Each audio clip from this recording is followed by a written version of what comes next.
Nadreen चौहड़ Jamali मां शाहिद हुसैन की report है तो चौहड़ जमाली में पीपी तलके शाह बंदर पारां मरसूं मरसूं सिंध न ॾिसूं रैली कढी वही एहतजाज कयो वियो आहे।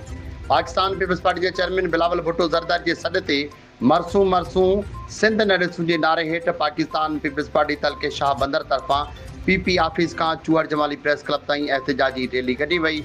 मरसूं मरसूं सिंध न ॾिसूं भारतीय आबी जारियत खिलाफ एहतजाजी रैली कढी वही। रैली की अगवानी सागर मेमून गुलाम नबी तईम, डॉक्टर हरेश कुमार, डाडा आफ्ताब चांडियो, इकबाल मेमून, मौलवी अब्दुल अमीन जतोई ऐं ॿियनि पार्टी अगवाननि कई। उन मौक़े ते वॾे अंग में पार्टी कारकुन जियालन शिरकत कई। रैली में शरीक अगवाननि खिताब कंदे चयो त भारत पाकिस्तान जो पानी रोके आलमी कानून की भञकड़ी कई है। मोदी जे आबी जारियत हरगिज़ कबूल न कई वेंदी। इन चयो त बिलावल भुट्टो ज़रदारी के सॾ ते सॼे सिंध में एहतजाजी रैलियूं कढी सिंध सां यकजहती जो इज़हार कयो पियो वञे।